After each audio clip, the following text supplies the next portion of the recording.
Olá pessoal, seja bem-vindo a mais uma aula.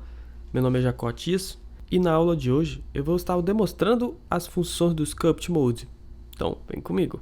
Primeiramente, para que você ative o Sculpt Mode, você tem que estar com o objeto selecionado aqui embaixo e escolha Sculpt Mode. E imediatamente a função já começa a entrar em ação. Então, aqui vocês podem estar vendo que no momento eu estou utilizando uma tablet Bambu Wacom com uma caneta de pressão sensível à pressão, que é a ferramenta mais recomendada para você estar fazendo esse tipo de atividade. Vocês podem ver que o meu mouse está com um círculo vermelho em volta, isso representa o diâmetro do pincel selecionado. Notem do que eu faço, isso já está correspondendo. Então, o Sculpt Mode ele funciona através dos vértices da sua malha. Então não adianta você tentar fazer um sculpt no meio de um cubo, a não ser que você tenha ativado Dynamic Topology. Eu vou estar fazendo um overview das funções de brush, depois eu vou estar indo para os brushes e depois para o Dynamic Topology. Então galera, para começar, deixa eu dar uma esticada aqui para você estar vendo melhor. E o Radius é exatamente o círculo vermelho, é a área de atuação do seu objeto. Antes de mais nada, deixa eu dar uma melhorada aqui nesse cubo, para que vocês possam estar visualizando melhor. Tá? Subdividir aqui a nível 5 e vou voltar ao Sculpt Mode. Então, aqui eu tenho o Radius, que é nada mais que a área de atuação do pincel. Então, notem que ao fazer a pincelada aqui no objeto, ele utiliza essa área dinâmica. Se eu aumentar, lógico, o ciclo vai aumentar. E a minha área de influência também é maior. Logo abaixo dela eu tenho o Strength, que é a força do pincel. Se vocês repararem do lado, o Strength tem um dedinho pressionando uma linha azul. Isso é a sensibilidade à pressão da caneta que eu estou utilizando. Então, como está ativado, basta eu pressionar um pouco mais de força para que ele aumente o Strength. Como vocês podem ver.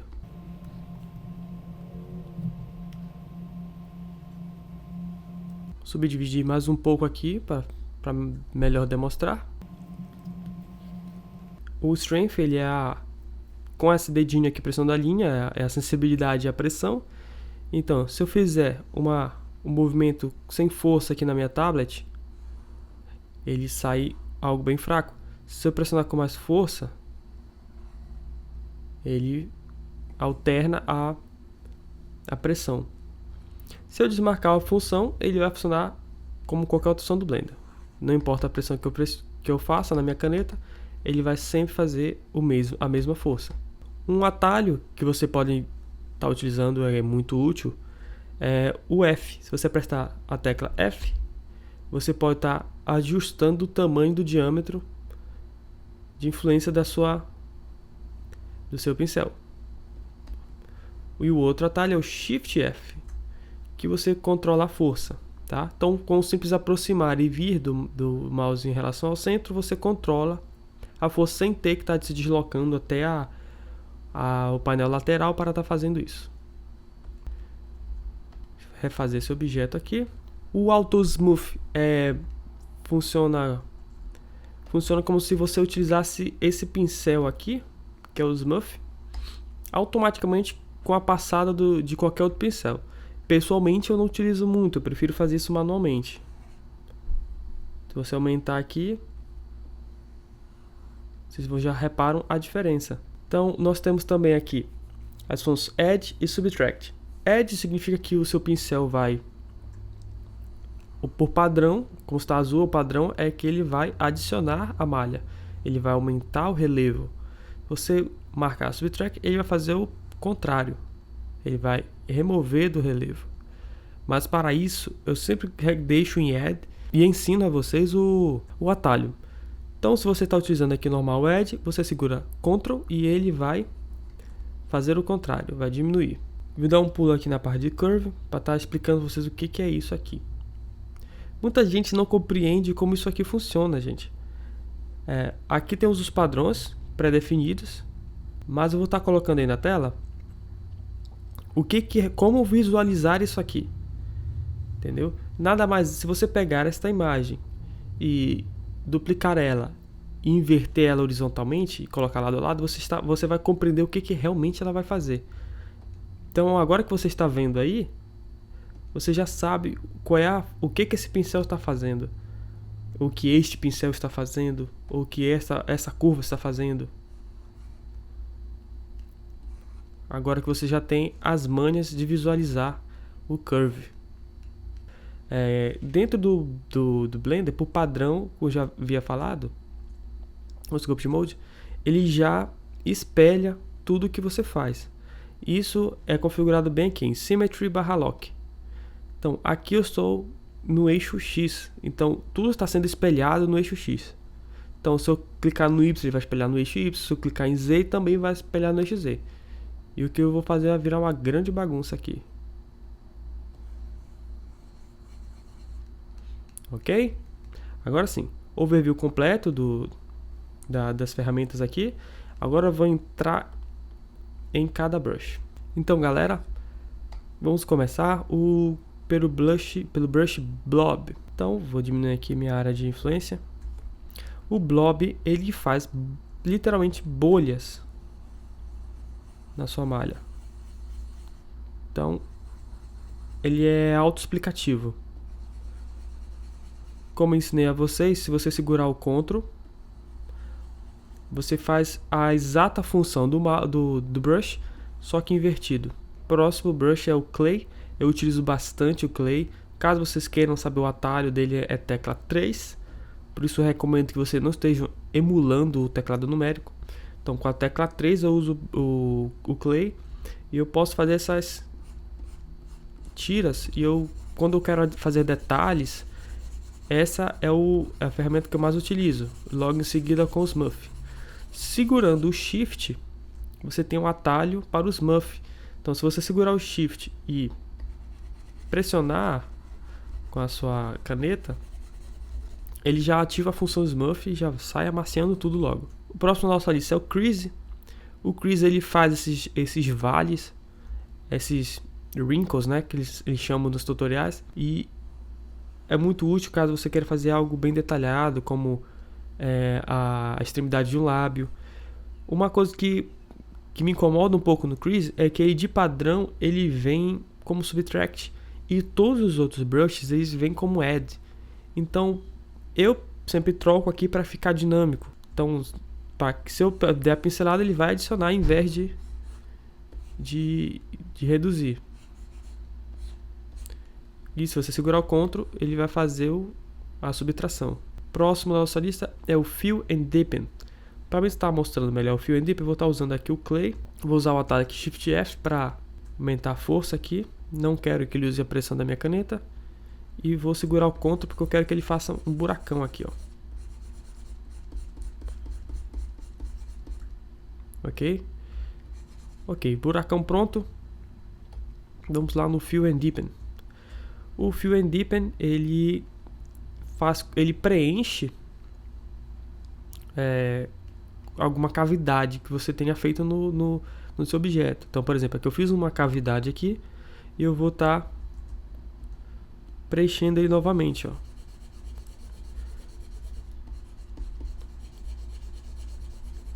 Ok? Notem que se eu fizer aqui fora, nada acontece.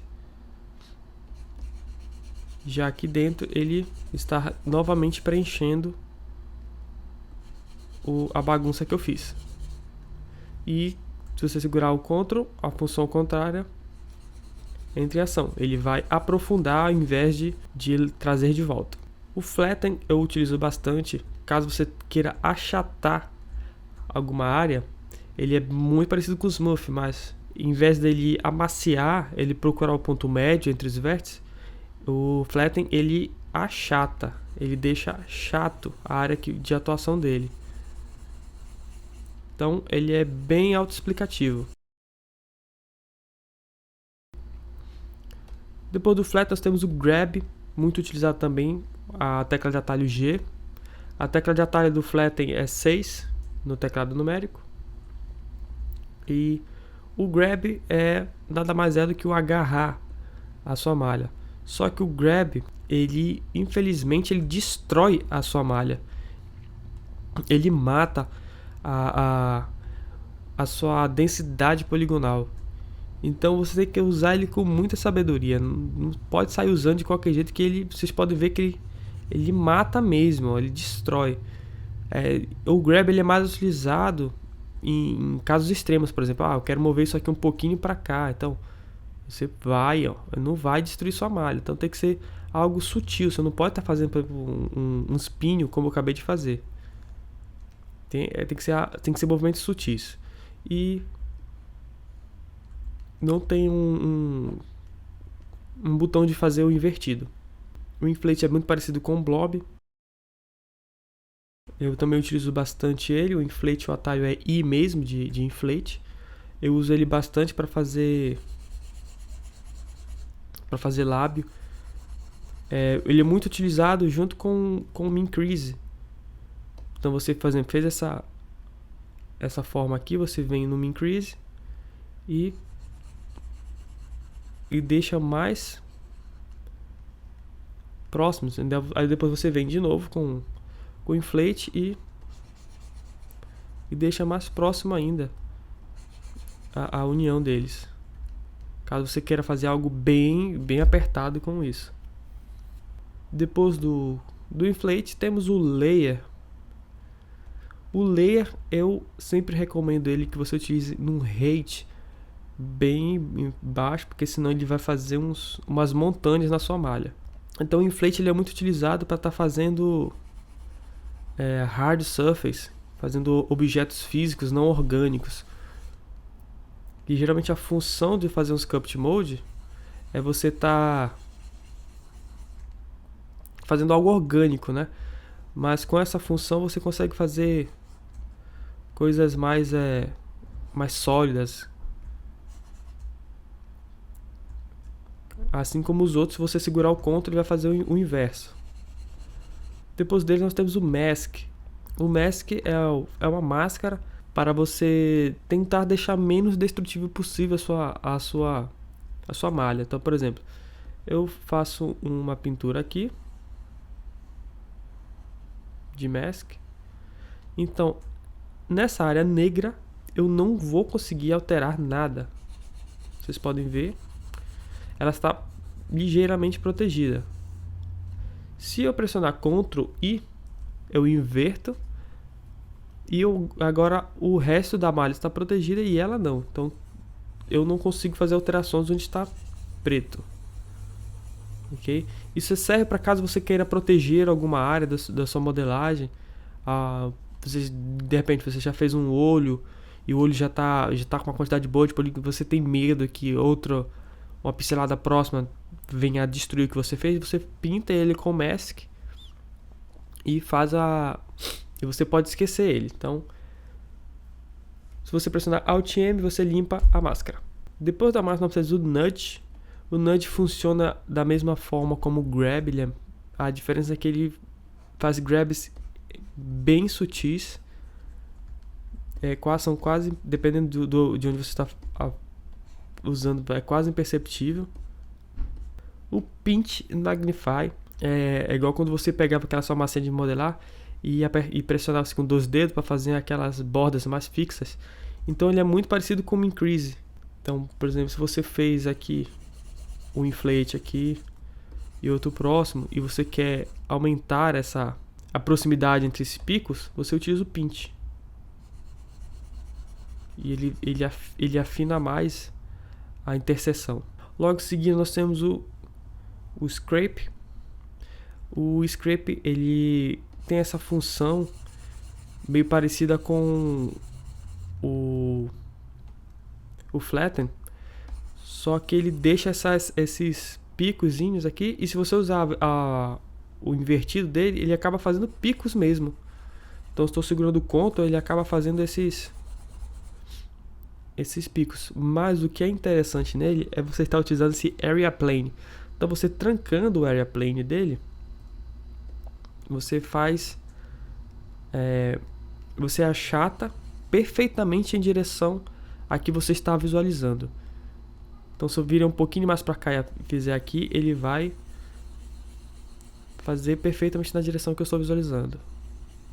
E se você vier aqui e trocar para Viewplane, aí que o negócio fica bem mais extremo. Então, por exemplo, se eu tocar aqui,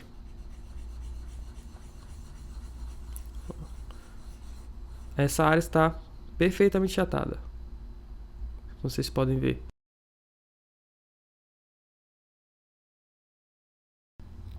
O Sculpt Draw é uma ferramenta de desenho normal mesmo, o genéricozão dele. Eu pessoalmente uso muito, ao invés dele eu gosto de usar o Clay Strips. Bem, pra mim tem um resultado mais agradável. O Smooth, já expliquei pra vocês. E o Snake Hook, ele tem a mesma função do Grab, só que o Grab você só consegue puxar e indicar uma direção. Ó, esse é o máximo que você pode fazer, e apontar. Mas com o Snake Hook, você pode estar fazendo um tentáculo, ou um branch, um galho de uma árvore. Só que é tão destrutível quanto o Grab, como vocês podem ver. Depende da quantidade poligonal que tem por perto. Eu recomendo que vocês somente utilizem o Snake Hook caso você esteja utilizando o Dynamic Topology, que eu vou já explicar para vocês. Depois do Snake Hook, eu tenho o Thumb, que é a mesma função caso você pegasse seu dedão e esfregasse numa massinha de modelar. Nada mais específico que isso, basicamente. E por último, temos o Twist, que é o torcer. Então se eu tenho aqui, ele faz exatamente o que vocês estão vendo. Ele faz uma torção, caso você queira rotacionar alguma coisa, é ele que você vai utilizar. Pessoalmente não utilizo nem um pouco ele, eu nunca me lembrei de ter utilizado na minha vida ele. Mas ele tem resultados bem interessantes. Ok, pessoal. Agora eu vou estar demonstrando para vocês como é que antigamente no Blender era feito a escultura, a parte de escultura digital. Nós temos uma esfera que já está bastante subdividida e eu vou excluir ela. Geralmente você vai a partir de um cubo, mas tudo depende do que você vai fazer. Como eu estou só demonstrando, eu vou utilizar um cubo, mas caso você vai fazer um personagem, você geralmente tem uma base mesh para fazer isso. Então eu vou aqui com o cubo e subdivido ele por 2. Ué, mas por que o cubo? Por que não uma esfera? Porque o cubo ele cria essa topologia mais próxima de uma esfera. Se você fizer criar simplesmente uma esfera, você percebe que a esfera ela tem um estrelado nos polos que mata completamente a topologia. Aqui ele está com o N-gon, mas mesmo assim dá de ver esses espinhos que ela faz. Então a esfera ela é melhor para estar demonstrando o que eu quero fazer. A esfera é muito utilizada para fazer para a pessoa que quer fazer aqueles bustos, que é a cabeça e um pedaço do busto. Então eu vou aplicar aqui e ele vai ter essa quantidade poligonal. E eu vou apresentar para vocês o Multi Resolution, que esse é o pai do Sculpt no Blender. Então, como funciona? Eu tenho um Sculpt Mode aqui e vou dar um Subdivide. Então ele vai pegar minha malha e subdividir uma vez. Então eu posso estar fazendo agora alterações em larga escala, coisas muito próximas a um rosto. Digamos caso eu esteja fazendo o rosto. Então eu vou fazer alterações por exemplo, ajustar fazer uma base mesh, puxar um queixo, formar um crânio, algo grande. Você não vai fazer o detalhe de um cílio no primeiro nível de subdivisão, porque você não tem polígono suficiente para isso. Então aqui eu já estou limitado a grandes alterações. Por exemplo, fazer aqui um pedaço de orelha já. Só que eu tenho pouco polígono para trabalhar aqui. Então o que eu tenho que fazer? Eu vou subdivido mais o nível. Agora eu já tenho um pouco mais de liberdade. Eu posso tentar fazer aqui a cavidade dos olhos. Como vocês podem ver, eu ainda tenho pouco polígono. Então, a cada passo, cada vez que eu me aprofundo mais na minha escultura, eu preciso subdividir mais um nível e outro nível, até eu conseguir algo que me permita fazer mais detalhes na minha malha. E o que é interessante do Multi-Resolution é que, por exemplo, eu estou fazendo algo bem minucioso, como um olho, mas eu percebo que o meu crânio não tá legal. Então eu não tenho problema, eu posso voltar aqui, ó, e ajustar isso agora, sem ter muita destruição mais lá na frente. Então, digamos que eu ajustei aqui, eu posso voltar agora e o meu detalhe ainda tá lá. Então isso é muito legal, você poder ir e voltar. Mas o que mata realmente no Multi-Resolution é caso você esteja fazendo um personagem grande. Aqui eu estou fazendo só uma cabeça, então é tranquilo. Mas se você fosse fazer um personagem completo, você teria que subdividir esse personagem em parte, fazer um braço separado, um tronco separado, porque você fazer ele inteiro, você mata completamente seu workflow, por causa que a densidade poligonal vai ser muito grande, vai ficar muito pesado e você não vai conseguir adicionar o detalhe na área que você quer que chame a atenção. Uma boca, um olho, um nariz, uma orelha, uma mão. Você vai ficar limitado a ter que aumentar a subdivisão. E a partir do nível 7 de subdivisão você não consegue mais trabalhar. E por isso que o Blender foi para o Dynamic Topology. Então, pessoal, eu vou estar demonstrando agora para vocês o Dynamic Topology. Então, vou com o meu objeto selecionado, vou entrar em Sculpt Mode e vou acionar o Dynamic Topology. A vantagem do Dynamic Topology em relação ao Multi-Resolution Modifier é exatamente você fazer detalhe sobre demanda. Por exemplo, uma cabeça não tem tantos detalhes na bochecha, na área lateral do crânio, mas na boca, no nariz, nos olhos é muito detalhe. Então, essas áreas você pode colocar mais detalhes nela e outras não. Então, o seu objeto ele fica mais dinâmico. Ele não depende de subdivisões. Ativado aqui o Dynamic Topology, eu pessoalmente não mexo mais nas outras opções. Então, eu só faço puxar ele para cá para me ficar sempre sabendo qual é o brush que eu estou utilizando. Então, eu gosto de trabalhar com clay. Vou tirar isso daqui para não me atrapalhar. Toco aqui no Symmetrize para ele ficar simétrico. E vamos lá. Detail Size. Detail Size é o tamanho do detalhe. Vai ser o tamanho das subdivisões que o seu brush vai fazer. Como vocês podem estar vendo.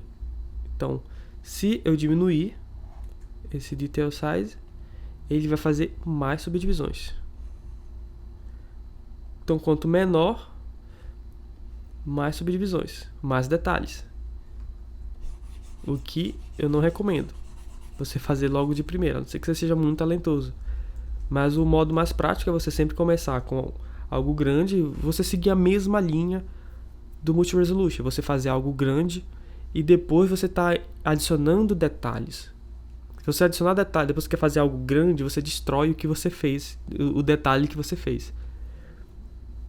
Então, nós temos essas três opções aqui, que é o Subdivide Collapse e o Relative Detail. O Relative Detail é como o próprio nome diz, é um detalhe relativo. É relativo à sua visão. Toda vez que você sai do modo Sculpt, ele desativa o Dynamic Topology. Então é só reativar. Então, por exemplo, aqui por padrão ele vem em Relative Detail. O Relative Detail ele faz o seguinte. Como vocês podem ver aqui tem pouquíssimo polígono. Então eu vou bem aqui e vou fazer algo que é... Opa, tem demais aqui, vai acabar travando o Blender. Deixa eu colocar só 5. Ok? Ó, ele está subdividindo minha malha. Só que isso aqui é relativo à distância que eu estou da malha. Então, se eu afastar um pouco, a quantidade de polígonos que ele vai criar já vai ser diferente dessa que eu criei. Como vocês podem ver, aqui é mais denso, aqui tem menos polígono. Assim como também eu posso fazer um absurdo. Eu posso vir bem aqui, dar um mega zoom e fazer bem aqui. Assim que eu posso fazer de novo aqui, se a minha Blender deixar.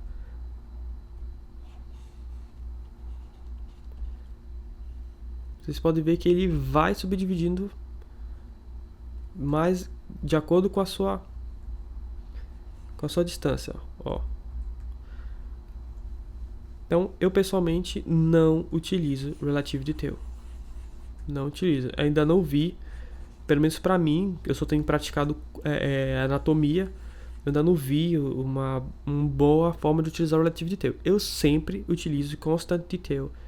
O Constant Detail ele permite que você tenha mais controle do que você está fazendo. Por isso que eu gosto mais dele. Eu sempre começo aqui com aproximadamente 10%.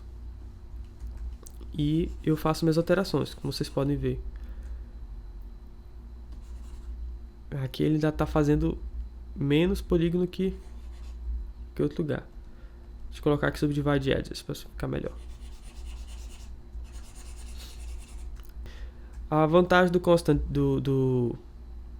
Detail é que não importa a distância que eu tô, ele vai sempre adicionar a porcentagem de detalhe que eu quero, que no caso são 9%. Então, aqui está muito baixo, então vou fazer aqui por colocar 3. Então, não importa se eu der zoom, é a mesma coisa que eu tá usando sempre 3%. Até se eu der um zoom para fora e fazer um pincel pequeno, ele vai respeitar a quantidade de polígono que eu quero que ele crie. Relative Detail e Constant Detail foi explicado. O Brush Detail é muito parecido com o Relative Detail. Pessoalmente também não utilizo. Então, aqui ele vai de acordo com o brush. Se tiver muito grande, ele vai dar mais detalhe. Se tiver muito pequeno, ele vai dar mais detalhe. Se tiver muito grande, ele dá menos detalhe. Não gosto. Para mim, eu gosto de ter controle do que eu faço. Eu pessoalmente sempre utilizo Constant Detail. Okay? Agora vamos para essas áreas aqui. Por padrão, o Blender vem em Collapse Edges, que é uma forma de evitar que você destrua muito o seu objeto. Então, por exemplo, se você fizer um inflate no seu objeto em Subdivide Edges, que ele não está nem aí, ele vai fazendo de qualquer jeito, vou fazendo um inflate aqui. Agora eu vou fazer um outro aqui do lado. Em algum momento, essas malhas podem se encontrar. E quando elas se encontrarem, elas vão passar uma pela outra. E dependendo do estado que isso vai ficar, você passando o Smurf, você não vai conseguir resolver. Aqui eu tô tentando, eu acho que eu tô até conseguindo, mas eu já perdi modelos inteiros por causa disso. Eu dei inflate demais e eles se atravessaram tanto que ele acabou fazendo uma segunda camada e ficou, nossa, estragou completamente o meu estudo. Então tem que ter muito cuidado com ele. Então, para resolver isso, você utiliza o Collapse Edges. Então, o Collapse Edge ele não vai deixar isso acontecer. Você não vai conseguir fazer isso, porque quando chega próximo do outro, ó, ela logo trata para que isso não aconteça. Só que em alguns casos isso é necessário. Claro, você não vai fazer numa forma extrema. E o Subdivide Collapse é uma forma mais potente ainda do Collapse Edges.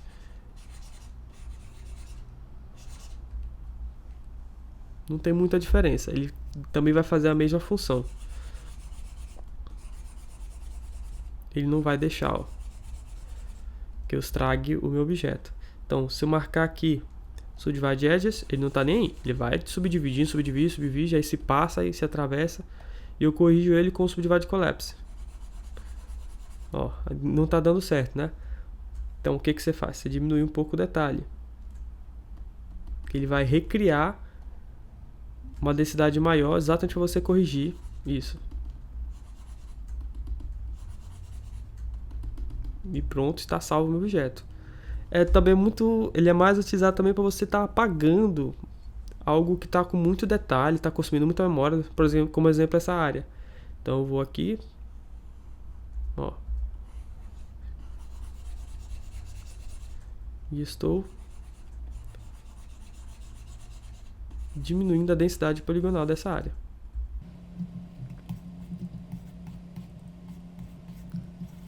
Então, pessoal, sobre o Dynamic Topology é isso aí. Espero que vocês tenham gostado. Não deixe de se inscrever no canal. Curtam o vídeo, compartilhe. Semana que vem tem mais tutorial. Fique com Deus e até mais.